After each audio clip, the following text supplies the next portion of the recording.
Hi friends, எல்லாருக்கும் வணக்கம். நான் கற்பகம் பேசுகிறேன். நாங்கள் ஒரு யூடியூப் சேனல் ஆரம்பிச்சிருக்கோம். Channel name women's paradise. எங்கள் சேனலில் என்ன வீடியோ இருக்குன்னா குக்கிங்ஸ் இருக்கும், ட்ராவல் விலாக்ஸ் இருக்கும், ஆர்டிஃபிஷியல் ஃப்ளவர் மேக்கிங் இருக்கும், அப்புறம் கோலம்ஸ் இருக்கும், கார்டனிங்ஸ் இருக்கும். எங்கள் சேனல் ஆரம்பிக்கிறதுக்கு நாங்கள் சோனியாஸ் ஹாப்பி ஹோம் அவங்க ஃப்ரெண்ட்ஸ் மூலயமா அவங்க அட்வைஸ் மூலயமாவும் நாங்கள் இந்த சேனல் ஆரம்பிச்சிருக்கோம். சேனல் உங்களுக்கு எல்லாருக்கும் பிடிச்சிருக்குன்னு நினைக்கிறேன். என்னோடய ஃபஸ்ட்டு வீடியோவாக ஈவினிங் டைம் ஸ்நாக்ஸ் ரெசிபி தான் போட்டிருக்கோம். வாங்க ஃப்ரெண்ட்ஸ் பார்க்கலாம். ஹாய் ஃப்ரெண்ட்ஸ், என்னோடய இன்ட்ரடக்ஷன் வீடியோ பார்த்துருப்பீங்கன்னு நினைக்கிறேன். என்னோடய ஃபஸ்ட்டு வீடியோவாக நம்ம ஈவினிங் டைம் ஸ்நாக்ஸ் ரெசிபி தான் பார்க்க போகிறோம். வாங்க ஃப்ரெண்ட்ஸ் வீடியோக்குள்ளே போகலாம். ஃபஸ்ட்டு நம்ம இட்லி மாவு எடுத்துக்கிறோம். இட்லி மாவு வந்து புளிக்காமல் இருந்தால் நல்லாயிருக்கும். புளிச்சிருந்துச்சுன்னு வச்சிங்கன்னா கொஞ்சம் லைட்டாக சால்ட்டு போட்டுக்கோங்க.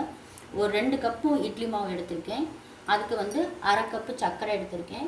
அதிகமாக இனிப்பு தேவைப்படுறவங்க 1 கப்பு கூட எடுத்துக்கலாம். 1/2 கப்பு தேங்காய் எடுத்திருக்கேன்.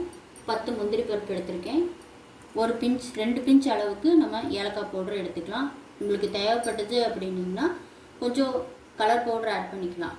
இந்த முந்திரி பருப்பை பார்த்தீங்கன்னா எனக்கு இப்படியே சாப்பிட்டா தான் பிடிக்கும், அதனால் நான் இப்படியே வச்சுருக்கேன். உங்களுக்கு தேவைப்படுச்சுன்னா தேங்காய் எண்ணெய் ஊற்றி தாளிச்சுக்கோங்க. வாங்க ஃப்ரெண்ட்ஸ், இப்போ எல்லாத்தையும் ஒரு பவுலுக்கு மாற்றிக்கலாம். இப்போ நம்ம மாவை ஒரு பவுலுக்கு மாற்றிக்கலாம்.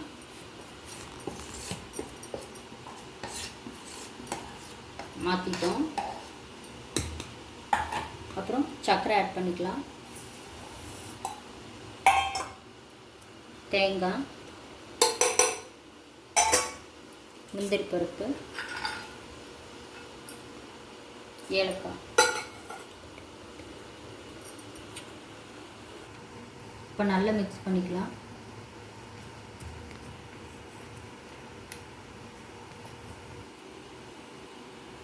தேங்காய் தடவி வச்சுருக்கேன் இந்த பிளேட்டில். இப்போ நம்ம இந்த கலந்து வச்சுருக்கிற இந்த மாவை நம்ம இந்த பிளேட்டில் ட்ரான்ஸ்ஃபர் பண்ண போகிறோம். இந்த அளவு கன்சிஸ்டன்சி இருந்தால் போதும்.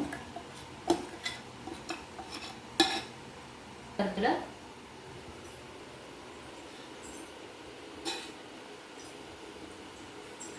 இட்லி பாத்திரத்தில் தண்ணி சூடு பண்ணியிருக்கோம். இப்போ வந்து நம்ம இந்த பாத்திரத்தில் உள்ளே வைக்க போகிறோம். இட்லி ஊற்றி வைக்கிற பாத்திரத்தில் தான் நான் இப்போ இதை வேக வைக்க போகிறேன். இட்லிக்கு எந்த அளவுக்கு தண்ணி வேணுமோ அந்த அளவுக்கு தண்ணி ஊற்றிக்கலாம். இப்போ இட்லி ஊற்றி வைக்கிற தட்டை வந்து இப்படி கவுத்தி வச்சுக்கலாம். நம்ம ரெடி பண்ணி வச்சுருக்கிற இந்த மாவை அது மேலே வச்சுக்கலாம். இப்படி வச்சா போதும். இப்போது இதோட மூடி வச்சு கவர் பண்ணிவிட்டு 20 மினிட்ஸ் வேக வச்சோம்னா ரெடி ஆயிடும். ஒரு 20 மினிட்ஸ் வெயிட் பண்ணலாம் ஃப்ரெண்ட்ஸ். இப்போ 20 நிமிஷம் ஆயிடுச்சு. நம்ம இப்போ வெந்துடுச்சான்னு செக் பண்ணிக்கலாம்.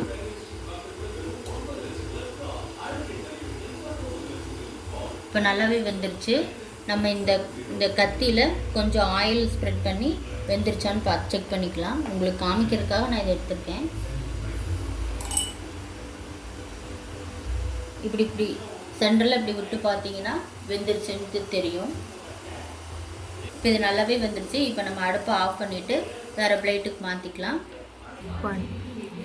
வேறு பிளேட்டில் மாற்றியாச்சு. மாற்றினதுக்கப்புறம் இப்படி தான் இருக்கும். நம்ம இப்போ ஒரு கத்தி வச்சு கட் பண்ணிக்கலாம்.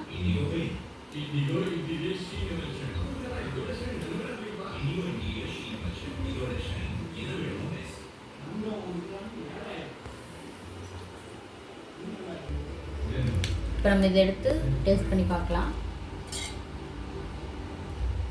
பாருங்கள் ஃப்ரெண்ட்ஸ், நல்லா இட்லி மாதிரியே நல்லா சாஃப்டாக இருக்குது. இதை என் பொண்ணுக்கு தான் ஃபஸ்ட்டு கொடுக்கணும். எப்படி பாப்பா இருக்குது? ஃபஸ்ட் டைம் சூப்பராக இருக்குது. சூப்பர். என் பொண்ணு சாப்பிட்டா இப்போ நான் சாப்பிட்டு பார்க்குறேன். நல்லா வந்திருக்கு ஃப்ரெண்ட்ஸ். நீங்களும் இதை ட்ரை பண்ணி பாருங்கள். உங்களுக்கும் பிடிச்சிருக்குன்னு நினைக்கிறேன். எங்கள் டிஷ் பிடிச்சிருந்துச்சுன்னா லைக் பண்ணுங்கள், ஷேர் பண்ணுங்கள், சப்ஸ்கிரைப் பண்ணுங்கள். Thank you friends. இன்னொரு வீடியோவில் பார்க்கலாம். பாய்.